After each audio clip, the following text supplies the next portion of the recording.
இன்றைய தமிழை வணக்கம் நிகழ்ச்சியினுடைய அதிதிகள் பக்கத்தில் ஒரு மிக முக்கியமான நபரை நாங்கள் அழைத்து வந்திருக்கிறோம்.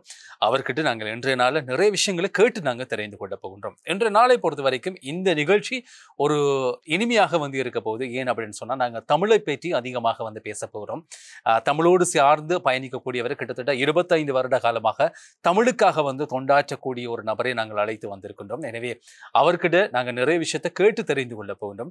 குறிப்பாக நிறைய பேருக்கு இந்த தமிழ் மீதான பற்று வர்றது அப்படின்னு சொன்னா இன்றைய காலகட்டத்தில் ரொம்ப ஒரு கடினமான சூழ்நிலை அல்லது சூழல் அப்படின்னு சொல்லலாம்.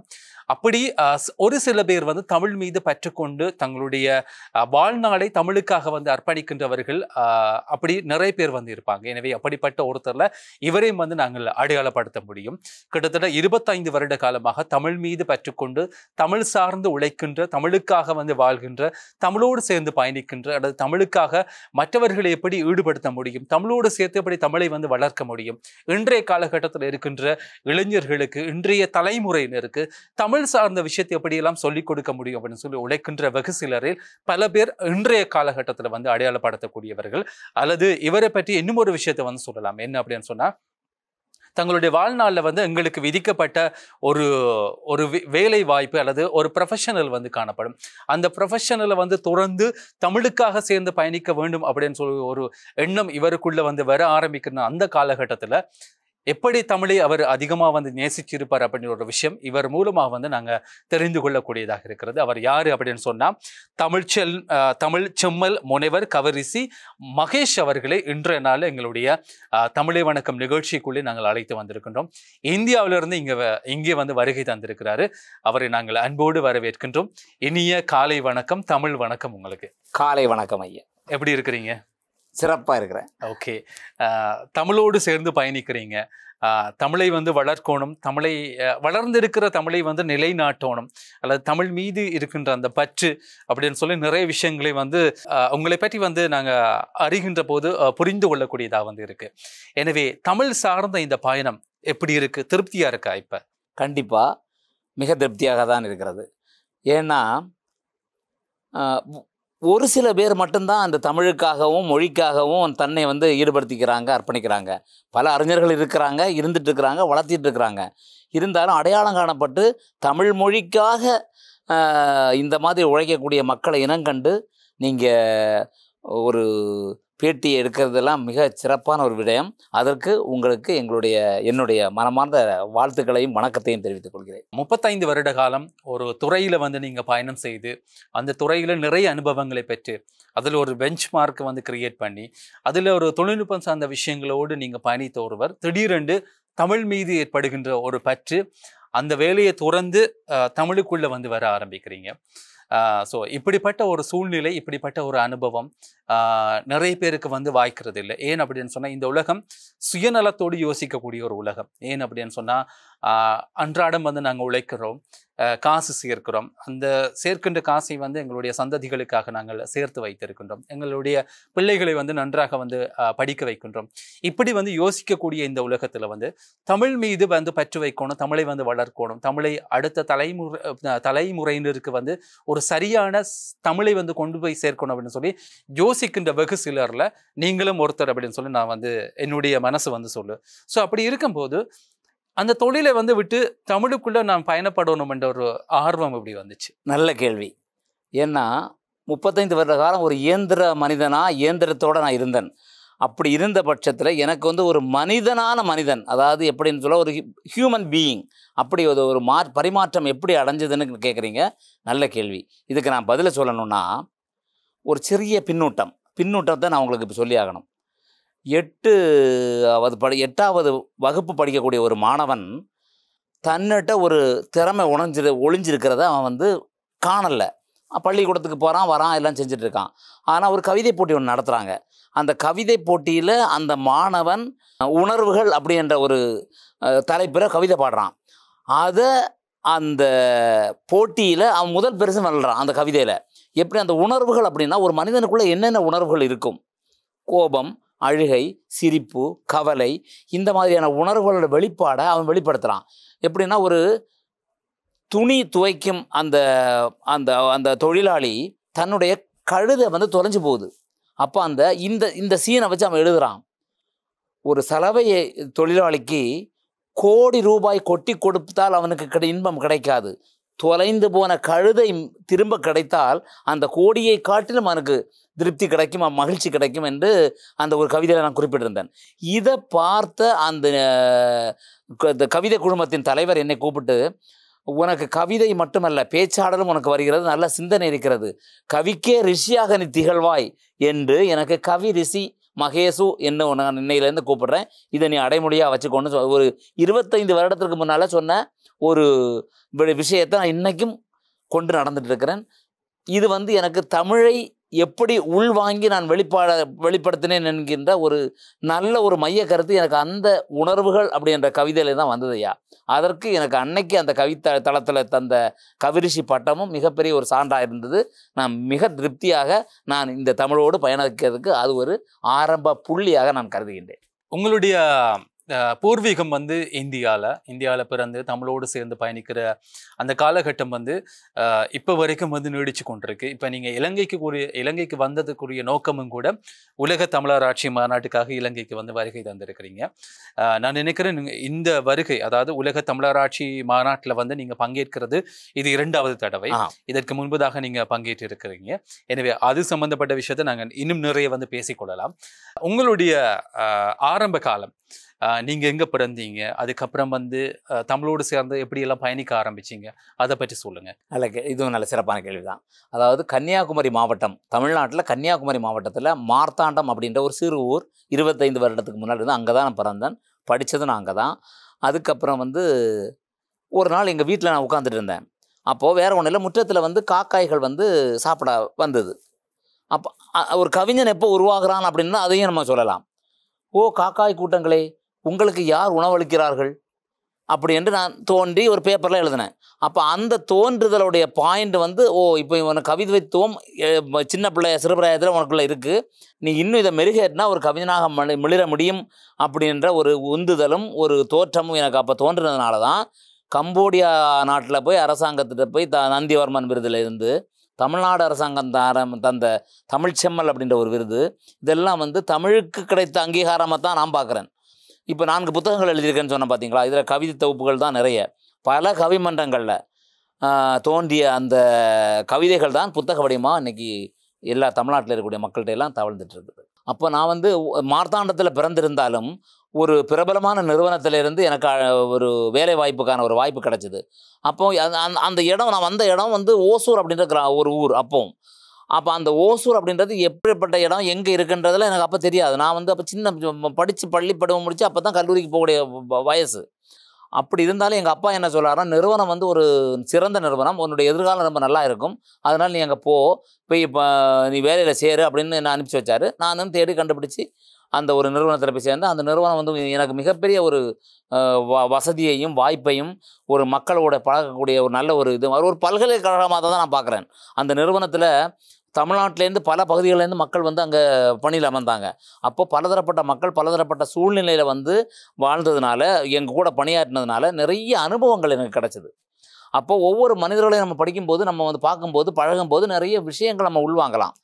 அதையெல்லாம் எடுத்தும் என்னுடைய புத்தகத்தில் நான் படித்த விஷயங்களையும் எல்லாம் கோர்த்து தான் என்னுடைய சுய சிந்தனையின் போல் தான் தமிழில் நான் கவிதை எழுத ஆரம்பித்தேன். தமிழோடு சேர்ந்து கூடவே பயணிக்கிறீங்க, தமிழ் சார்ந்த விஷயங்களை அதிகமாக தேடிக்கொள்கிறீங்க, பிறப்பிலே உங்களுக்கு தமிழ் சார்ந்த விஷயங்கள் அதிகமாக இருந்திருக்கிறது. இந்த மாதிரியான சூழ்நிலையில் உங்களை அடுத்த கட்டத்துக்கு கூட்டிகிட்டு போனது எது அப்படின்னு சொன்னால், நீங்கள் கவிதைகள், புத்தகங்கள், கட்டுரைகள் எழுதினாலும் கூட உலக தமிழர் ஆட்சி மாநாட்டில் பங்கேற்கிறது, தமிழ் சார்ந்து பேசுறது, ஒவ்வொரு உலக தமிழர் ஆட்சி மாநாட்டில் கூட ஒவ்வொரு கருப்பொருள் இருக்கும். அடுத்த சந்ததிகளுக்கு நாங்கள் என்னத்தை கொடுக்க போறோம் அப்படின்னு சொல்லி தமிழ் அறிஞர்கள் எல்லாருமே சேர்ந்து ஒன்று கூடி ஒரு உறுதி எடுத்துக்கொள்வாங்க. அப்ப இந்த மாதிரி ஒரு உலக தமிழர் ஆட்சி மாநாட்டில் பங்கேற்கின்ற முதல் வாய்ப்பு உங்களுக்கு கிடைச்சது.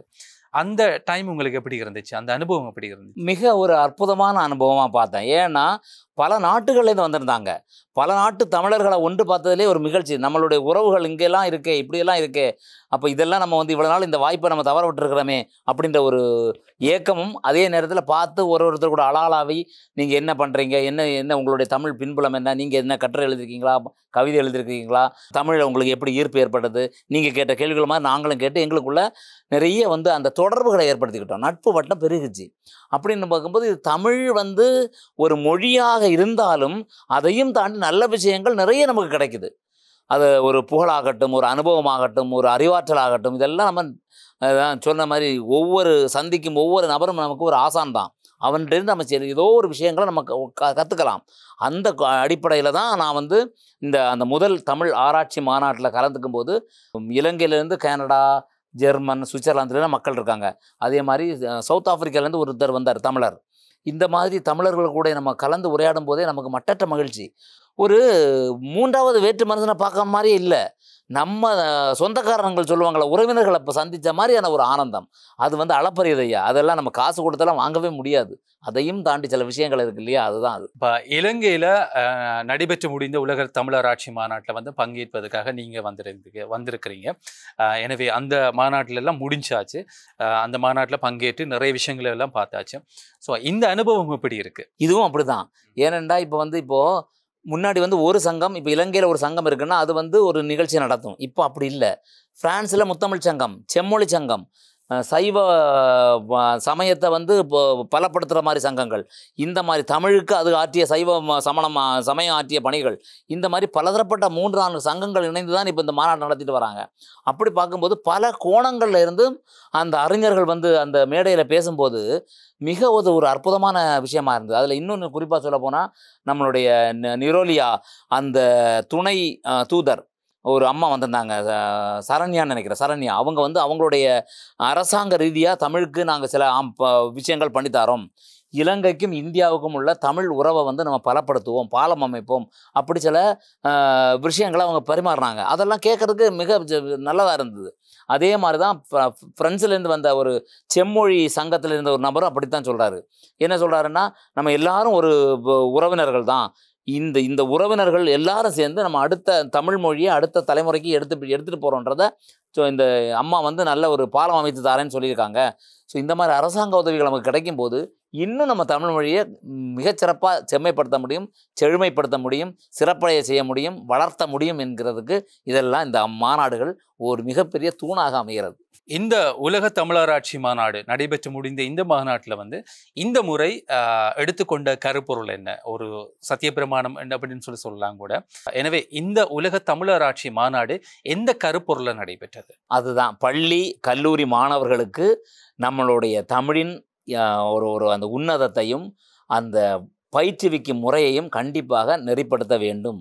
ஏன்னா இன்னைக்கு ழகரம் அப்படின்னு சொல்ல தெரியல, பனை மரம் அப்படின்னு தான் சொல்கிறாங்க. அடுத்து வரக்கூடிய சந்ததி பனை மரம் சொல்ல தெரியல, ரா ரா வேறுபாடு தெரியல, ழா லா வேறுபாடு சொல்ல தெரியல, அந்த உச்சரிப்புகள் உங்களுக்கு வரமாட்டேங்குது. அதெல்லாம் நம்ம சொல்லி கொடுக்க வேணும். அப்படி சொல்லி கொடுத்தா தான் அடுத்தது தமிழ் மொழி சிறப்பாக படும். இப்போ மொழி அப்படின்றதே மொழின்னு தான் சொல்லுவோம். வாழைப்பழம் சொல்ல மாட்டேன்றான், வாழைப்பழம் அப்படி தான் சொல்கிறாங்க. அந்த ழாக்கும் வித்தியாசம் தெரிய மாட்டேங்குது. இந்த உச்சரிப்புகளை நம்ம பயிற்சி வகுப்பாக நம்ம எடுத்து மாணவர்களுக்கு கொடுக்கணும் அப்படின்ற ஒரு திட்டத்தை இந்த மாநாடு ஒரு தலையாய கடமையாக கொண்டு செயலாற்றுன்னு அறிவிப்பு செஞ்சுட்டாங்க. இப்போது இதுக்கு எங்களுடைய மாதிரி தமிழ் ஆர்வலர்கள் என்ன செய்ய போகிறோன்னா, இப்போ தான் இந்த நம்ம வலைத்தளம் மூலமாக நிறைய நம்மளுடைய பயிற்சி வகுப்புகள் நடத்தலாம். எந்த உலகத்தில் மூலையில் இருந்தாலும் நம்ம இந்த மாதிரி சில நம்ம விழிப்புணர்ச்சி ஏற்படுத்த உச்சரிப்பாகட்டும், சொல்லாடலாகட்டும், இலக்கணமாகட்டும், இதெல்லாம் நம்ம செயலி மூலமாக செயல்படுத்தலாம் என்ற ஒரு திட்டத்தை வச்சிருக்கிறோம். இந்தியாவிலிருந்து நீங்கள் வந்தாலும் கூட இந்தியர்கள் பேசுகிற தமிழுக்கும் இலங்கையினுடைய தமிழுக்கும் நிறைய வித்தியாசம் இருக்குது. எனக்கு தெரிந்து இந்தியாவிலிருந்து வந்தவங்க இலங்கை தமிழை பார்த்து நிறைய வியப்படைவாங்க. நீங்கள் அழகான தமிழ் பேசுகிறீங்க, அழகாக இருக்குது, உச்சரிப்பு அழகாக இருக்குது, உங்களுடைய தொனி அழகாக இருக்குது அப்படின்னு சொல்லி நிறைய இந்தியர்கள் பேசி நான் கேள்விப்பட்டிருக்கிறேன். உங்களோட பார்வையில் எங்களுடைய தமிழ் எப்படி இருக்குது? மிகச்சிறப்பாக இருக்குது. நான் ரொம்ப விரும்புகிறேன். இப்போது பார்த்தீங்கன்னா ரயில்வே ஸ்டேஷன் நாங்கள் தமிழ்நாட்டில் எழுதுவோம், ரயில்வே ஸ்டேஷன் தான் எழுதுவாங்க. இங்கே அது நல்ல அருமையான வார்த்தை, புகைவண்டி நிலையம். மிக அற்புதமாக இருக்குது. எங்களுக்கு சில வார்த்தைகள்லாம் அங்கே விட்டுட்டாங்க. எங்களுக்கு இப்போ நான் இவ்வளோ 25 வருஷமாக வரக்கூடிய எனக்கே ஆஸ்பத்திரி இல்லை மருத்துவமனை இப்படி தான் எங்களுக்கு அங்கெல்லாம் எழுதுவோம். இங்கே வைத்தியசாலை, அந்த வைத்தியம் அந்த காலத்தில் நம்ம பண்ணதான் வைத்தியம்தான். அந்த வைத்தியசாலை இந்த மாதிரி வார்த்தைகளெல்லாம் கேட்கும்போது ரொம்ப உண்மையில் நான் எல்லாம் நிறைய இங்கேருந்து எடுத்துகிட்டு போகிறோம். தமிழ்நாடு தமிழ் மொழிக்கு ஒரு பிறப்பிடமாக இருந்தாலும் அது காலப்போக்கில் பிற மொழி கலப்படத்தால் மருவி போச்சு. நிறைய ஆங்கில வார்த்தைகளும் சமஸ்கிருதம் என்கிற மொழி ஊடுருவல் வந்தனால தமிழ் ஒரு ஒரு ஒரு பேரா பத்தி எடுத்துக்கிட்டோம்னா அதில் கிட்டத்தட்ட ஒரு 40% வேறுமொழி கலப்படம் தான் இருக்குது. ஆனால் அது இல்லாத சுத்தமான தமிழை நான் இங்கே இலங்கையில் பார்க்குறேன், ஆனந்தப்படுறேன், எடுத்துகிட்டு போகிறேன். எங்களுடைய தமிழ்நாட்டுக்கு இந்த மொழி வளத்தை கொண்டு அங்கே நான் செலுத்த போகிறேன்றதுல மிகப்பெரிய ஆனந்தம். பொதுவாக ஒரு விஷயம் வந்திருக்கு, ஒரு மொழி அழிவடையுது அல்லது நலிவடைந்து போகுது அப்படின்னு சொன்னால் கண்டுபிடிப்புகள் மிக முக்கியமான காரணமாக வந்திருக்கு. தொழில்நுட்பங்கள் வளர வளர கண்டுபிடிப்புகள் உருவாகுது. அந்த கண்டுபிடிப்புகளுக்கு பெயர்கள் வைப்பாங்க தான். அந்த பெயர்கள் வைக்கும்போது அந்த பெயர்களையே வாழ்நாளில் நாங்கள் அதிகமாக பயன்படுத்த ஆரம்பிப்போம். அது ஒரு காரணமாக இருக்கா எங்களுடைய மொழி நலிவடைந்து போகிறதுக்கு? கண்டிப்பாக.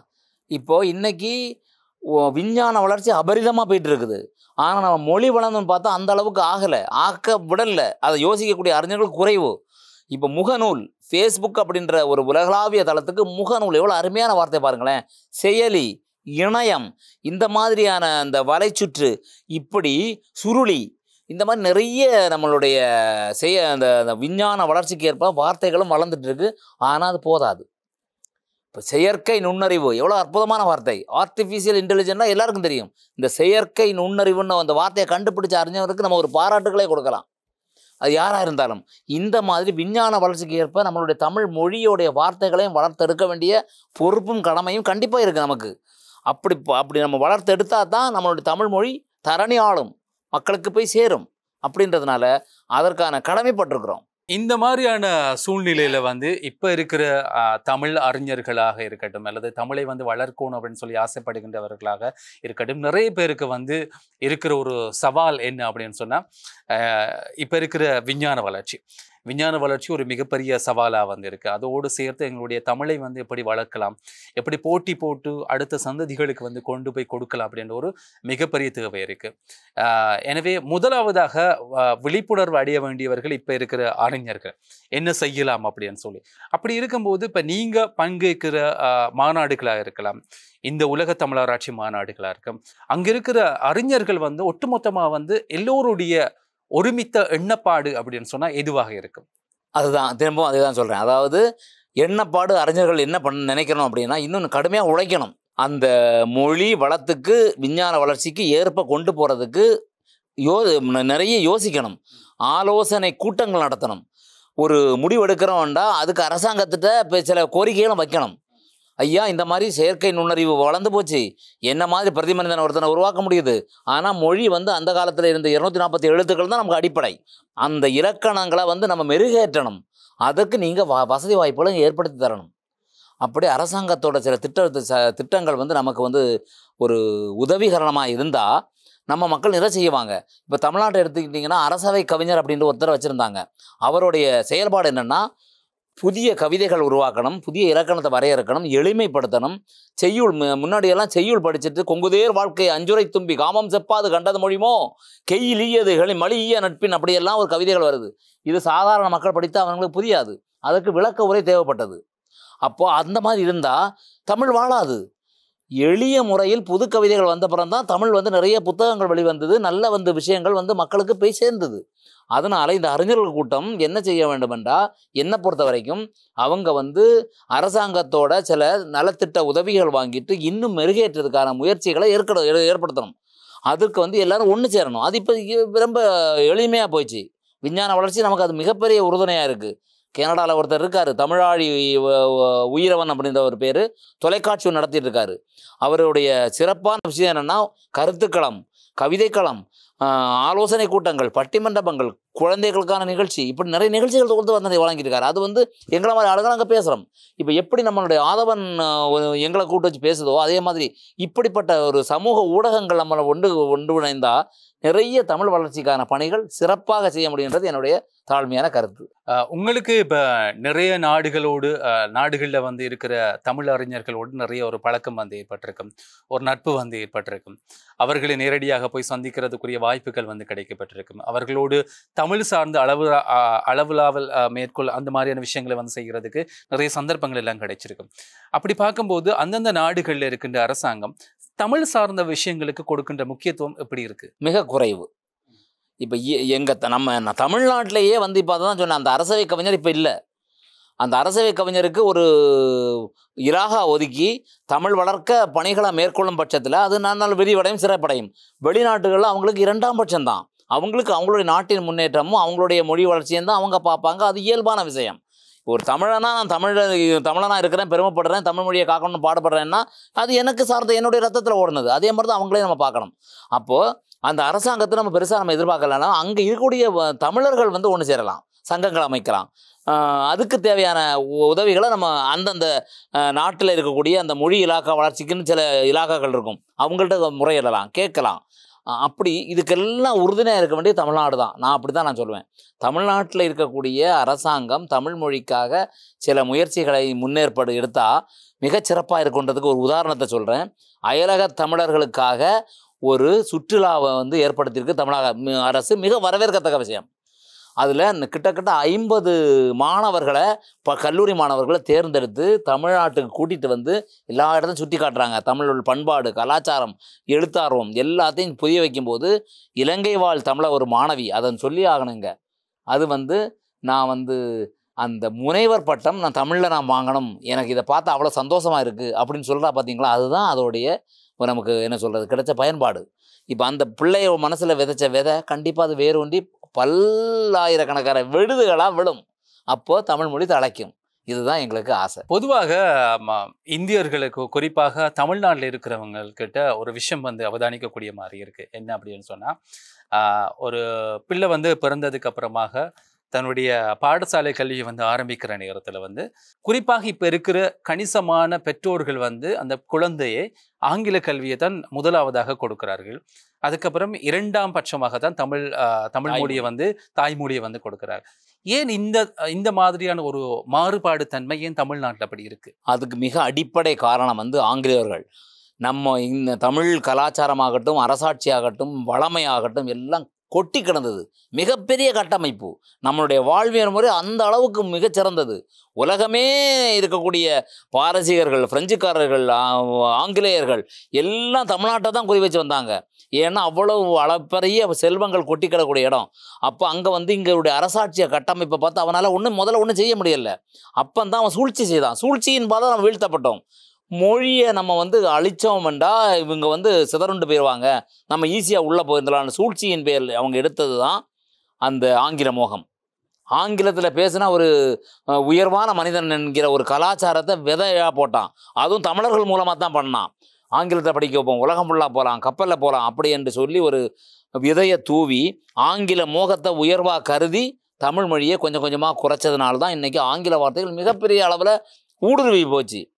ப்ரெஷ் பண்ணுறேன், எடுத்துகிட்டு வரேன், பக்கெட்டில் வைக்கிறேன், இப்படி பல தமிழ் வார்த்தைகள் தொலைஞ்சி ஆங்கில வார்த்தைகள் வந்ததுனால இந்த சிகப்பாக இருக்கவன் பொய் சொல்ல மாட்டான்டான்ற ஒரு கொள்கையை வந்து நமக்கு தெரியாமல் நம்மள்ட்ட விதிச்சிட்டாங்க. அதனால தான் டேடி மம்மின்னு கூப்பிட்டா மக்களுக்கு பெற்றோர்களுக்கு ஒரு ஆனந்தம். ஆனால் அது உண்மையான அர்த்தம் தெரிஞ்சால் வேண்டான்னு சொல்லுவாங்க. அந்த விழிப்புணர்ச்சியை நாங்கள் இப்போ போத்திட்டு இருக்கிறோம். அதாவது தமிழ்நாட்டில் இருக்கிறவர்கள் குறிப்பாக தங்களுடைய குழந்தைகளுக்கு முதலாவதாக ஆங்கில கல்வியை தான் வந்து கொடுக்க ஆரம்பிக்கிறார்கள். 2ஆம் பட்சமாக தான் தமிழை வந்து சொல்லிக் கொடுக்க ஆரம்பிக்கிறார்கள். ஆனால் இந்த விஷயம் நான் அவதானித்த வரைக்கும் நகர்ப்புறங்களில் அதிகமாக வந்து இருக்கு. ஆனால் கிராமப்புறங்களில் இருக்கிறவங்க இப்போ இருக்கிற தொலைக்காட்சிகள் மூலமாகவோ அல்லது வேற ஒரு விஷயங்கள் மூலமாக கூட கிராமப்புறங்களில் இருக்கிறவங்க தமிழுக்கு அதிக அளவிலான முக்கியத்துவம் வந்து கொடுக்குறாங்க. ஆனால் நகர்ப்புறத்தில் இருக்கிறவங்க தங்களுடைய குழந்தைகளுக்கும் பிள்ளைகளுக்கும் ஆங்கில கல்வியை தான் முதலாவதாக கொடுக்கணும் அப்படின்னு சொல்லி ஒரு எண்ணம் வந்து காணப்படுகிறது. இது எதனால? இது ஒரு நாகரிகத்தன்மை அப்படின்ற ஒரு நிலைப்பாடு இருக்கா? நல்ல கேள்வி. இதுவும் அதாவது எப்படி என்றால் ஆங்கிலம் வந்து ஒரு ஸ்டேட்டஸ் அப்படின்றத ஆங்கிலம் சொல்கிற மாதிரி ஒரு சமுதாயத்தில் ஒரு கௌரவமான ஒரு விஷயமா பார்க்கப்பட்டுக்கிற ஒரு மாயை, அவ்வளோதான். ஏன்னா இப்போ இன்னைக்கு வந்து வலைதளமாகட்டும் எல்லாத்துலேயும் தமிழ் மொழி வந்து வந்துடுச்சு, அதுக்கான இடங்கள் கிடைக்கப்பட்டது. ஆங்கிலத்தை வந்து ஒரு ஒரு சைக்கிள் என்று கூட சொல்லலாம். ஒரு 30 வருடம் 30 வருடம் 30 வருடம் அப்படி எடுத்துக்கிட்டோம்னா ஒரு 30 வருடம் நீங்கள் சொன்ன மாதிரி அந்த ஆங்கில மொழி வந்து அரசாட்சி பண்ணுது.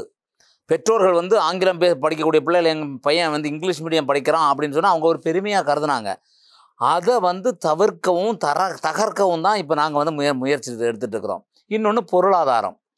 பொருளாதாரம் என்ன, இப்போ நகரத்தில் இருக்கக்கூடியவங்க நல்லா சம்பாதிப்பாங்க. அப்போ அப்படின்னும் போது அவங்க வந்து அந்த ஆங்கிலத்துக்கான கட்டணங்களை கொடுத்து ஒரு கௌரவத்தை, போலி கௌரவத்தை வாங்கலான்ற ஒரு நிலைப்பாட்டில் இருந்தாங்க. இப்போ அது இல்லைன்றதை வந்து கிராமத்தில் படிக்கக்கூடிய பிள்ளைகள் உணர்த்திட்டு இருக்கு. ஏன்னா இன்றைக்கி நம்ம அரசாங்கம், தமிழக அரசாங்கம் வந்து கிராமப்புறங்களில் இருக்கக்கூடிய அரசு பள்ளிகளில் மிகப்பெரிய அளவில் மாறுதல்களை செஞ்சுட்டாங்க. மாடல் ஸ்கூல் கிளாஸஸ் வந்து நல்லபடியான ஒரு கம்ப்யூட்டர் வச்சு ஒரு டெக்னிக்கல் அட்வான்ஸ் பண்ணக்கூடிய நிறைய வந்து வகுப்பறைகளையும் மாற்றிட்டாங்க. அதை பார்க்கும்போது அரசாங்க பள்ளிகளுடைய படிக்கக்கூடிய மாணவர்களும் தன்னுடைய திறமையை வளர்த்துக்கொள்ள வாய்ப்பை ஏற்படுத்தி கொடுத்தது இருக்குது. அப்படிங்கும்போது அந்த மாயையை வந்து விலகக்கூடிய சூழ்நிலையை உருவாகிட்டு இருக்கு நகரத்திலையும். 25 வருட காலமாக இந்த தமிழோடு சேர்ந்து நீங்கள் பயணிக்கிற நேரத்தில் வந்து ஏற்கனவே நீங்கள் சொன்ன மாதிரி கட்டுரைகள் எழுதியிருக்கிறீங்க, கவிதைகளை வந்து எழுதியிருக்கிறீங்க.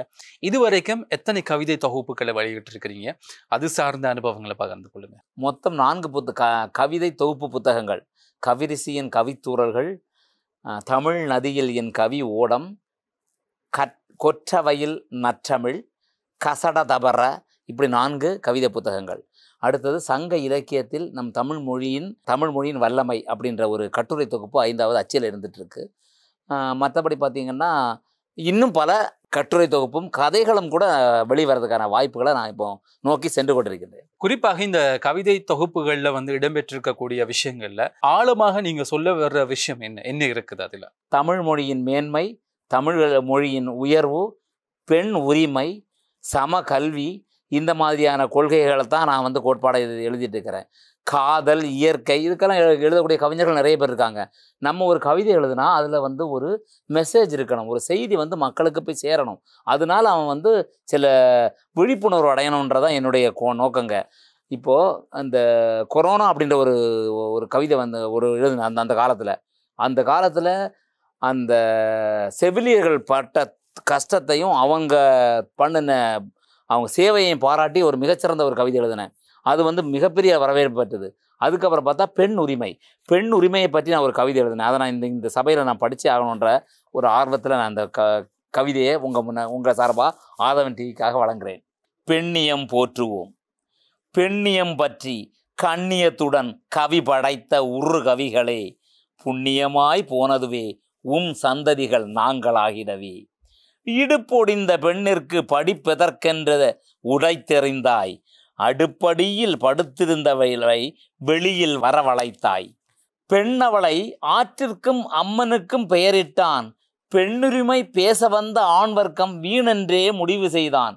பெண்ணில் பாதி ஆண்தான் என்று ஆரவாரம் கொண்ட ஆணினமே, உன்னில் பாதி அவள்தான் என்ற உண்மையை மறந்துவிட்டாய். வேகத்துடன் வீரத்துடன் வேடமிட்டு வலம் வந்தாய். ஆண்கள் வந்து வேகத்துடன் வீரத்துடன் வேடமிட்டு வலம் வந்தாய். விவேகத்துடனும் தீரத்துடனும் வீட்டாட்சி நடத்துவது பெண்ணினமே. ஒரு இல்லறம் சிறப்பாக ஆட வேண்டும் என்றால் அது வீட்டில் நல்ல ஆட்சி நடக்க வேண்டும். அந்த நல்ல ஆட்சி நடப்பது பெண்ணினம். அழகாக அதை சொன்னேன்.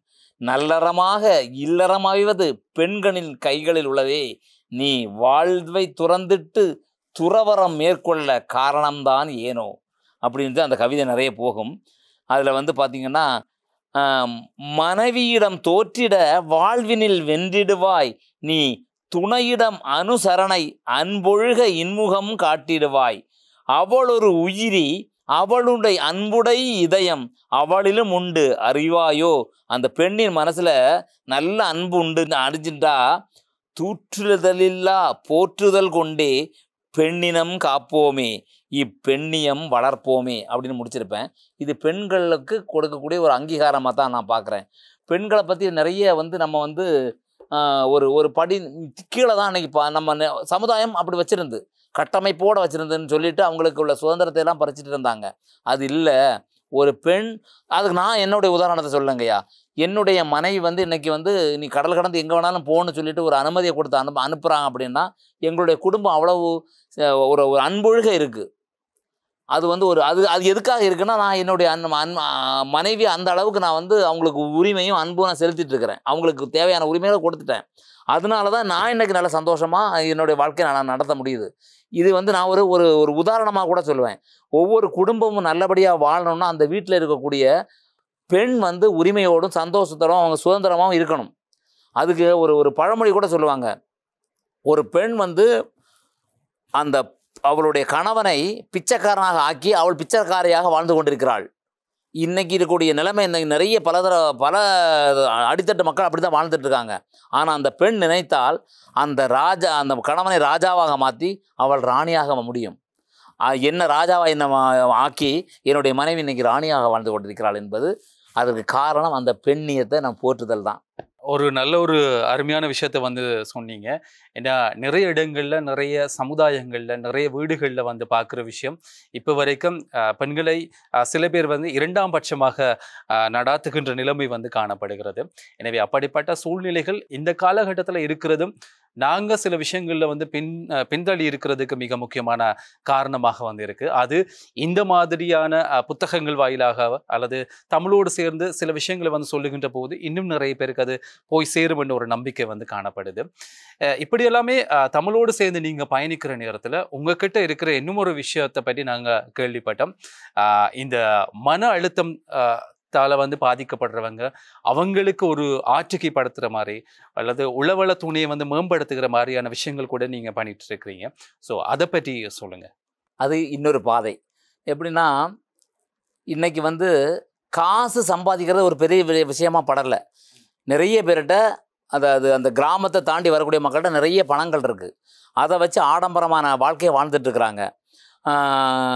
அவங்களுடைய அன்றாட வாழ்க்கை நம்ம வாழ்வியல் முறை சொல்லி கொடுத்ததெல்லாம் மறந்துட்டாங்க. ஸோ இப்போது கையில் காசு இருக்குது, எது கொடுத்தாலும் கிடைக்கும், வாங்கி சாப்பிடலாம், நம்மளுடைய வாழ்க்கையை உயர்தமாக ஆக்கிக்கலான்னு சொல்லிட்டு உடம்பையும் மனசையும் வந்து நாசம் பண்ணிட்டாங்க ஐயா. இதுதான் யதார்த்த உண்மை. இன்றைக்கி தூங்கக்கூடிய நேரத்தில் தூங்காமல், வேலை செய்யக்கூடிய நேரத்தில் வேலை செய்யாமல், சாப்பிட வேண்டிய நேரத்தில் சாப்பிடாம வாழ்க்கையை அந்த சுழற்சி முறையை மாற்றிட்டாங்க. இதனால் மிகப்பெரிய மன அழுத்தத்துக்கு உள்ளாகி ஒரு ஒரு ஒரு விரக்தி, ஒரு வெற்றிடம் எல்லாம் கிடச்சிருச்சு. வாட் இஸ் நெக்ஸ்ட், அடுத்தது என்னன்றது அவனுக்கு வந்து ஒரு ஈர்ப்பே வாழ்க்கையில் இல்லாமல் போச்சு. நாங்கள் இன்றைக்கி தமிழ்நாட்டில் நிறைய மக்கள் அந்த நகரத்தில் வாழக்கூடிய பிள்ளைங்கள் வந்து ஒரு போதைக்கு அடிமையாகவும் ஒரு தற்கொலை எண்ணம் கொள்ள ஒரு ஒரு விரக்தியின் விளிம்பில் தான் இருந்துட்டு இருக்கிறாங்க. அவங்களுடைய வாழ்க்கைக்கு ஒரு அர்த்தமே இல்லாத ஒரு வாழ்க்கையை வாழ்ந்துட்டு இருக்கிறோமா. பணம் பார்த்துட்டோம், நமக்கு வேண்டியது உடுப்புகள்லேருந்து எல்லாமே உயர்தரமாக அனுபவிச்சிட்டோம், இவ்வளோதான வாழ்க்கை, அடுத்தது இல்லையா, அடுத்தது என்ன, இப்படின்ற ஒரு கேள்வியும் ஒரு மன அழுத்தத்துலேருந்து தான் தெரிஞ்சிட்டு இருக்காங்க. அவங்களுக்கு மன அழுத்த மேலாண்மை பயிற்சி, டிப்ரெஷன் மேனேஜ்மெண்ட்னு சொல்லுவாங்க. அதை வந்து நாங்கள் வந்து அது அந்த விஞ்ஞானபூர்வமாக சில விடயங்களை உள்வாங்கி சில அதிகாரபூர்வமான அந்த சயின்ஸ் காலேஜஸில் போய் தரக்கூடிய அந்த மாடியூல் எல்லாம் உள்வாங்கி தான் நாங்கள் பயிற்சி கொடுக்குறோம். அப்படி அது எப்படி பார்த்தீங்கன்னா, ஒரு மனிதன் அவனுக்கு மனம் என்று ஒன்று இருக்குது, உடம்பு என்று இருக்குது. அவனுடைய வாழ்க்கை முறை வந்து மனமும் சார்ந்தது, வெறும் உடம்பு தேவைகள் மட்டுமல்ல. இப்போ அதுக்கு வந்து நிறைய விடயங்கள் நம்ம போகலாம். ஆனால் இங்கே மனத்தை வந்து நம்ம மேலாண்மை பண்ணுறதுன்னா வேற ஒன்றும் இல்லை. நல்லபடியாக வாழ்றதுக்கு என்ன முறையான வழிவகைகளை நம்ம வகுக்கணும். நல்லா தூங்கணும், நல்லா சாப்பிடணும், உடலுக்கு தேவையான அந்த பயிற்சியை செய்யணும். இது எப்படி செய்யலாம், எப்படி நம்ம வந்து அந்த ஒரு வரையறை என்ன, அந்த மூலக்கூறு என்ன அப்படின்றத நாங்கள் வந்து பயிற்சியாக கொடுக்குறோம். பெரிய அளவில் காசெல்லாம் நாங்கள் வாங்குறதில்ல. இதை வந்து அவனுக்கு வந்து அந்த வெற்றிடத்தை நிரப்புறது மாதிரி, நீ வாழ்க்கைன்னு வாழ்கிறதுக்கு ஒரு அர்த்தத்தோடு வாழணும்.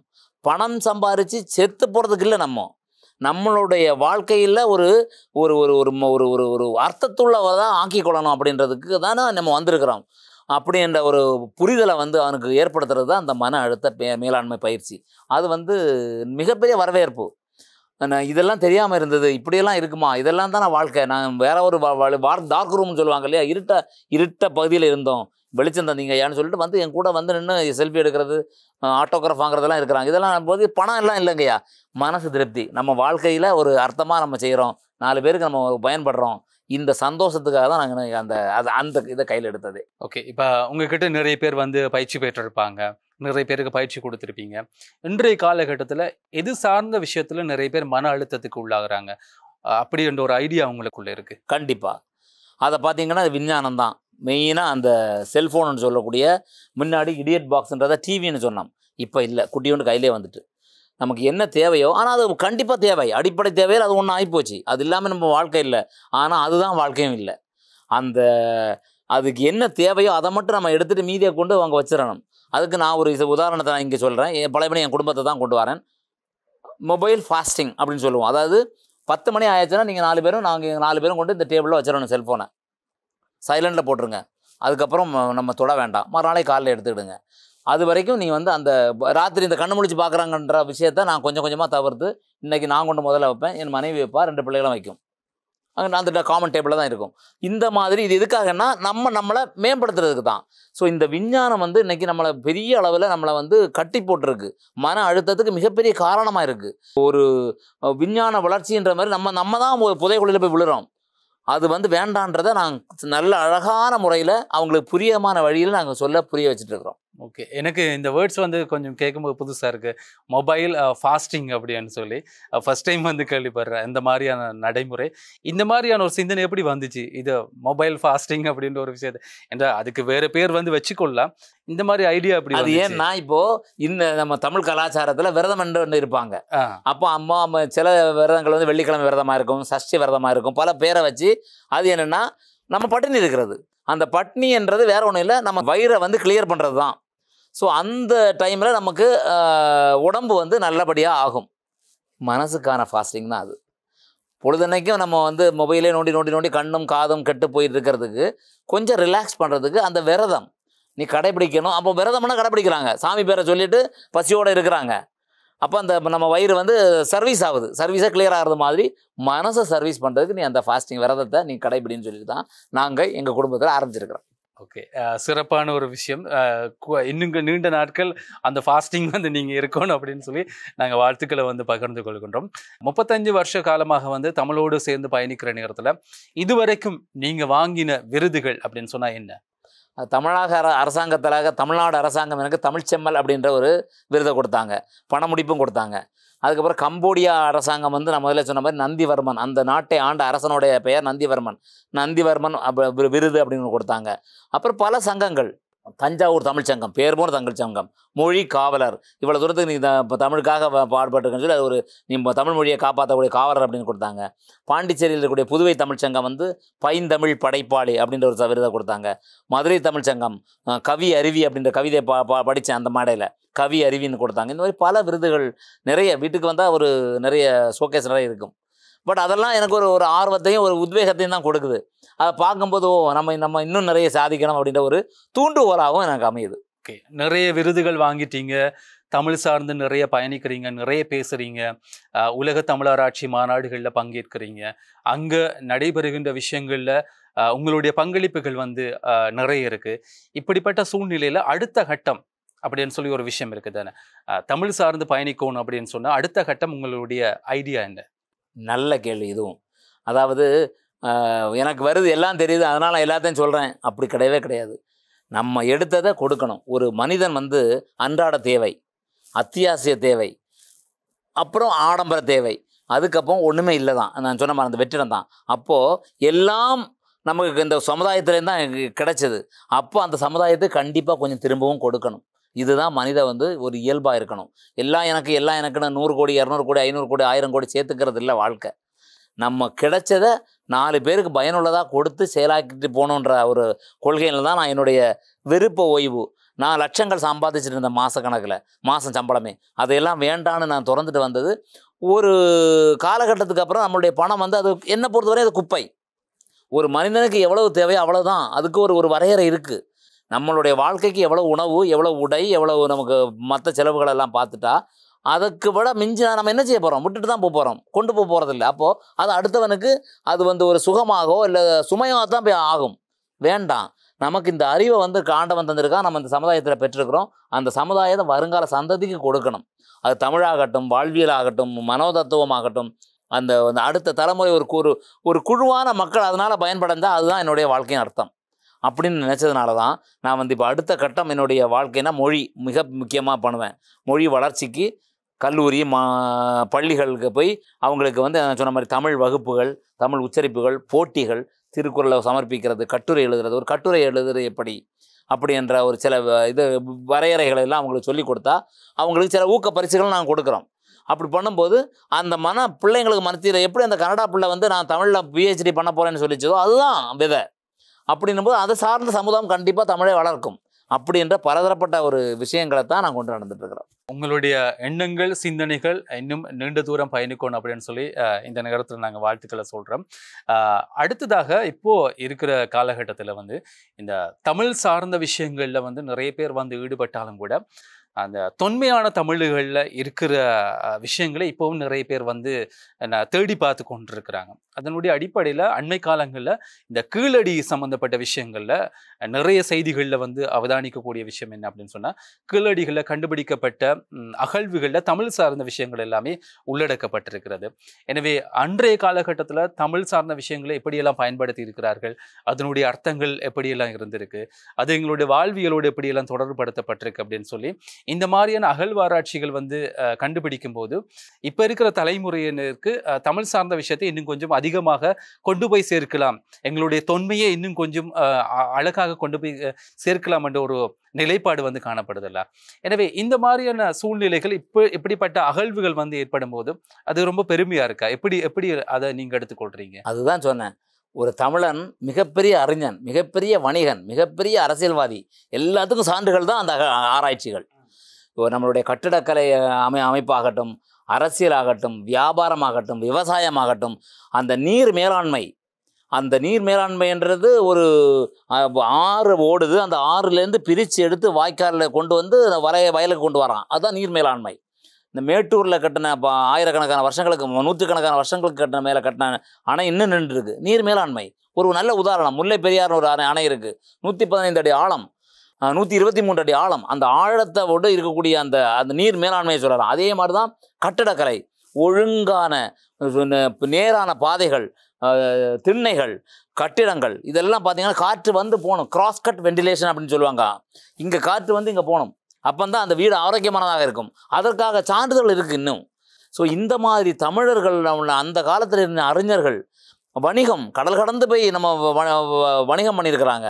நம்மளுடைய குறுமிளகு, மஞ்சள், இந்த மாதிரிப்பட்ட வாசனை திரவியங்கள், கிராம்பு, ஏலம், இதெல்லாம் தான் அரேபியன்காரனுக்கும் அந்த ஆங்கிலேயர்களுக்கும் மிக பிடித்த உணவாய் போயிட்டு.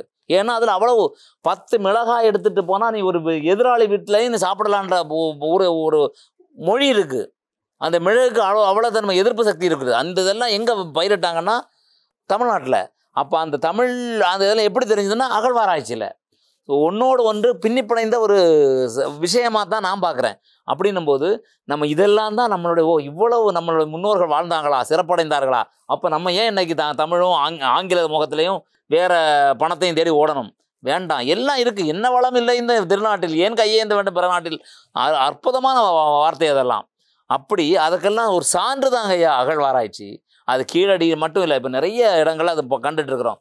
ஸ்ரீலங்காவில் கூட அந்த மாநாட்டில் சொன்னாங்க, ஒரு மாரியம்மன் கோயில், அதை பற்றி அந்த அம்மா ஒன்று மிக அருமையாக சொன்னாங்க.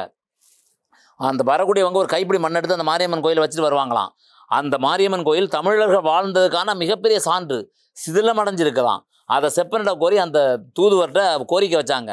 அது வந்து தமிழர்கள் அம்மன் கோயில் எங்கெல்லாம் இருக்கோ அங்கே தமிழர்கள் வாழ்ந்தான்றது அடையாளம் அது. அப்போது இங்கே இருக்கக்கூடிய நுவரெலியாவில் இருக்கக்கூடிய ஒரு கிராமத்தில் அந்த மாரியம்மன் கோயில் சிதிலமடைஞ்சிருக்கு, அதை நீங்கள் புதுப்பிச்சு தாங்கன்னு கேட்டாங்க. ஸோ இதெல்லாம் சான்று, அந்த ஆராய்ச்சியினுடைய என்ன மறுபதிப்பு. இதை வந்து போற்றப்பட வேண்டும், காப்பாற்றப்பட வேண்டும். அதுக்காகத்தான் இவங்க தமிழக அரசாங்கம், ஒன்றிய அரசாங்கத்தை கேட்டுருக்குறாங்க. இன்னும் வந்து எங்களுக்கு வந்து அதை வந்து செம்மைப்படுத்துங்க, அந்த ஆராய்ச்சியை வந்து மேன்மைப்படுத்துறதுக்கு பல ஆதாரங்கள் கிடைக்கும், பொக்கிஷங்கள் கிடைக்கும் அப்படின்னு சொல்லிட்டு இருக்கிறாங்க. இப்போ இந்த உலக தமிழராட்சி மாநாடுகள் வந்து ஒவ்வொரு வருடமும் நடைபெறுகிறது, ஒவ்வொரு கருப்பொருளில் நடைபெறுகிறது, ஒவ்வொரு தீர்மானங்கள் வந்து எடுக்கப்படுகிறது. இந்த மாதிரியான விஷயங்கள் வந்து இருக்கும்போது அடுத்தடுத்த கட்டமாக அவர்கள் முன்னெடுக்கக்கூடிய நடவடிக்கைகள் வந்து என்ன, உலகத்தில் இருக்கிற தமிழ் அறிஞர்கள் கூடி அவங்க என்ன மாதிரியான தீர்மானங்களை வந்து எடுப்பாங்க? ஓகே, தமிழை வந்து வளர்த்து கொள்ளணும் என்றது ஒரு பக்கம் இருந்தாலும் கூட அந்த வளர்த்து கொள்ளணும் என்றதுக்காக அவர்கள் எடுக்கின்ற நடவடிக்கைகள் வந்து இருக்குதானே, அது என்னென்ன? அது என்னன்றனா அரசாங்கத்திட்ட சில தீர்மானங்களை இவங்க நம்ம இந்த மாநாட்டில் பேசி இப்போ உதாரணத்துக்கு நம்ம எடுத்தோம்னா இப்போ புத்தகங்கள், இப்போது இலக்கண புத்தகங்களோ ஆய்வு கட்டுரைன்ற சாதாரண விஷயம் இல்லை. ஒரு பிரச்சனையை சொல்லி அந்த பிரச்சனைக்கு தீர்வு சொல்கிறது தான் ஆய்வு. இப்போ நீங்கள் தமிழ் மொழி வளரணும் அப்படின்னா அதுக்கு என்னென்ன ஊன்றுகோல்கள் வேணும், என்னென்ன உதவிகள் வந்து அரசாங்கத்தில் கேட்கணுன்ற தீர்மானத்தை போட்டு வைப்பாங்க. ஆட்சியாளர்கள்ட்ட அதிகாரம் இருக்குது. அவங்க அதை வந்து ஒரு பதிவேற்றம் செய்து அதை வந்து அவங்க முறைப்படுத்தினாங்கன்னா செயலுக்கு வந்துடும். அப்படி செயலுக்கு வரும்போது அதற்கான மக்கள் உழைப்பாங்க. அந்த உழைப்பின் பிரதிபலிப்பு அடுத்த கட்ட வளர்ச்சி. இப்படியாத்தான் அதற்காகத்தான் எங்களுடைய மாநாட்டில் வந்து பல தீர்மானங்களை போடுவோம். தமிழ் மொழிக்காக மட்டும் இல்லை, தமிழ் மக்களுக்காகவும் அவங்களுடைய தேவைகளுக்காகவும். இப்போ அயலக வளர்ச்சி குழுமம்னு தமிழ்நாட்டில் ஒன்று ஆரம்பிச்சிருக்காங்க. அங்கே என்னென்னா எங்கேயாவது ஒரு நாட்டில் தமிழ் போர் நடக்குதுன்னா அந்த தமிழர்களை கொண்டு வரதுக்கு அந்த நிலையம் வந்து அந்த இணையம் வந்து பயன்படுது. நல்ல அற்புதமான விஷயம். இப்போ நம்ம நாடை சுற்றி இந்த போர்கள் நடந்துட்டு இருக்கு பாருங்களேன். அப்போது இந்த உடனே எண்ணெய் கொடுத்துருவான், இந்த எண்ணத்தை தொடர்பு பண்ணுங்க. அங்கே இருக்கிற தூதுவர் வந்து அந்த மக்களை, தமிழ் மக்களை காப்பாற்றி கொண்டு விட்டுருவாங்க பத்திரமா தனி விமானம் வச்சு. இதெல்லாம் தான் இந்த தீர்மானங்கள்லாம் ஏற்படுத்துறதுக்கு அந்த ஒரு நல்ல ஒரு பலனை தரும். உலக தமிழர் ஆட்சி மாநாடுகளில் ஒவ்வொரு முறையும் வந்து நடைபெறுகின்ற போதும் ஏதோ ஒரு தீர்மானம் வந்து எடுக்கப்படும். அது ஒவ்வொரு கருப்பொருளை வந்து பேசப்படும். எனவே தமிழை வந்து இன்னும் அதிகமாக வளர்க்கணும், தமிழை இன்னும் நிலைத்து நிற்க வேண்டும் அப்படின்னு சொல்லி ஒவ்வொரு அறிஞர்களும் வந்து எடுத்துக்கொள்ளுகின்ற அந்த தீர்மானங்கள் அவர்களோடு மட்டும் நின்று விடாமல் அது சரியான முறையில் இப்போ இருக்கிற சந்ததிகளுக்கு, இப்போ இருக்கிற தலைமுறையினருக்கு, ஏன் இப்போது வந்து வாழ்ந்து கொண்டிருக்கின்ற எங்கள் எல்லோருக்கும் அது ஒரு விழிப்புணர்வாக இருக்க வேண்டும் என்பது ஒரு தலையாய கடமை அப்படின்னு சொல்லி இந்த நேரத்தில் வந்து நாங்களும் தெரிவித்துக் கொள்ள ஆசைப்படுகின்றோம். 25 வருட காலமாக தமிழோடு சேர்ந்து நீங்கள் பயணிக்கிறீங்க. ஒரு நீண்ட பயணம். உங்களுடைய தொழில்துறையை வந்து கைவிட்டு அர்ப்பணிப்போடு தமிழோடு நான் பயணிக்கணும்னு சொல்லி ஆசைப்பட்டு தொடர்ச்சியாக கவிதைகள் மூலமாகவும் கட்டுரைகள் மூலமாகவும் எங்கெல்லாம் தமிழர்களை சந்தித்து தமிழ் சார்ந்த விஷயத்தை வந்து திணிக்க முடியும் அப்படின்ற ஒரு வார்த்தை நாங்கள் பயன்படுத்தி கொள்ள. ஏன்னு சொன்னால் இப்போது இருக்கிற காலகட்டத்தில் நாங்கள் அப்படி தான் செய்ய வேணும். எனவே அப்படிப்பட்ட விஷயங்களை நீங்கள் தொடர்ச்சியாக பண்ணிட்டு வர்றீங்க. இன்னும் உங்களுடைய பயணம் நீண்ட தூரம் பயணிக்க வேண்டும் அப்படின்னு சொல்லி எங்களுடைய தொலைக்காட்சி சார்பாக நாங்கள் வாழ்த்துக்களையும் நன்றிகளையும் பகிர்ந்து கொள்கின்றோம். இவ்வளோ நேரமும் தமிழ் சார்ந்து உங்களுடைய விடயங்களையும் உங்களுடைய அனுபவங்களையும் எங்களோடு பகிர்ந்து கொண்டமைக்கு மிக்க நன்றி. ஆதவன் தொலைக்காட்சி எடுக்கக்கூடிய முயற்சிக்கு என்னுடைய நன்றிகளும் பாராட்டுகளும். ஏன்னா இது வந்து நல்ல ஒரு விடயம். தமிழ் மொழியை காக்கிறதுக்கு நாங்கள் எல்லாம் என்னதான் சத்தம் போட்டாலும் அதை வந்து வெளியில் கொண்டு வர்றது உங்களுடைய தலையாய ஒரு பணியாக இருக்குது. அந்த தலையாய பணிக்கு என சிறந்தார்ந்த வணக்கத்தையும் வாழ்த்துக்களையும் தெரிவித்துக் கொண்டு இந்த ஆதவன் டிவி மேன்மேலும் வளர வேண்டும், புகழடைய வேண்டும் என்று கேட்டுக்கொண்டு வாய்ப்புக்கு நன்றி பாராட்டி இடம் சார்கிறேன். நன்றி, வணக்கம்.